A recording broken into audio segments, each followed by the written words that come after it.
السلام علیکم. ہم آپ کو لائیو ڈیجیٹل نیٹ ورک کی نشریات صحت کی خبروں میں خوش آمدید کہتے ہیں. اگر اب تک آپ نے ہمارے یوٹیوب چینل اور فیس بک پیج کو لائک اور شیئر نہیں کیا ہے تو ضرور کر دیں، اور پروگرام کے آخر میں کمنٹ سیکشن میں اپنی قیمتی رائے کا اظہار اور چینل کو سبسکرائب بھی ضرور فرمائیں.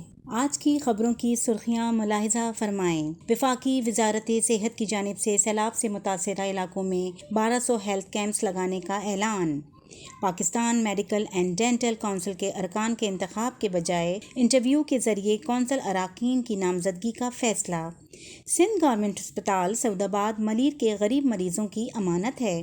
سندھ نرسز ایگزامینشن بورڈ کے امتحانات کے نتائج سے اجرا میں سابقہ خلاف قانون کنٹرولر کی مافیا کی سازشوں کے باعث تاخیر کا شکار. سیلاب سے متاثرہ خواتین کے یہاں سول ہسپتال کراچی میں 9 بچوں کی ولادت، جبکہ کراچی کے مختلف علاقوں میں ڈینگی، ملیریا، گیسٹرو کی وبا بے قابو ہو چکی ہے. اب خبروں کی تفصیل ملاحظہ فرمائیں.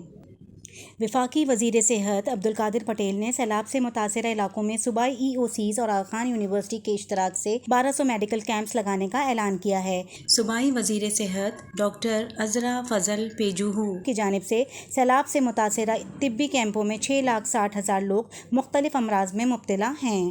سندھ گورنمنٹ ہسپتال سعودآباد کی میڈیکل سپرنٹینڈنٹ ڈاکٹر ریحانہ صبا باجوہ نے کہا ہے کہ یہ اسپتال ملیر کے غریب مریضوں کا اسپتال ہے. جب انہوں نے 6 سال پہلے اس کا چارج سنبھالا تو یہ بدامنی کی آمچگاہ تھا، لیکن رینجرز کے تعاون سے اسپتال میں امن قائم ہوا اور وزیر صحت سندھ ڈاکٹر عذرا افضل پیجوہ کی تعاون سے انہیں اسپتال میں علاج معالجے کے کلچر کو فروغ دینے کے مواقع کے ساتھ 50 بستروں پر مشتمل ٹراما سینٹر کے زیر التواء ترقیاتی منصوبے کو مکمل کرنے کا موقع ملا.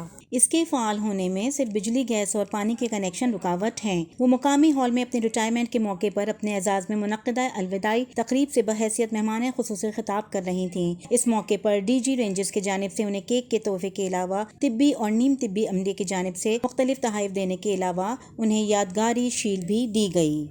سندھ نرسز ایگزامینیشن بورڈ کی نئی کنٹرولر روبینہ شر کی جانب سے ضمنی امتحانات 2022 کے نتائج سابقہ برطرف کی جانے والی کنٹرولر خیرالنساء کی جانب سے بورڈ کے آئی ٹی سسٹم کو منتقل نہ کیے جانے کے باعث مقررہ شیڈول کے مطابق جاری نہ ہو سکا، اور بورڈ میں موجود سابقہ انتظامیہ کی ماتحت موجود مافیا نے بھی نتائج کی تاخیر میں اپنا کردار ادا کیا. لیکن سیکریٹری صحت سندھ کی جانب سے اس کا فوری سنجیدہ نوٹس لیتے ہوئے محکمہ صحت سندھ کی ویب سائٹ سے اپلوڈ کر کے نتائج جاری کر دیے گئے.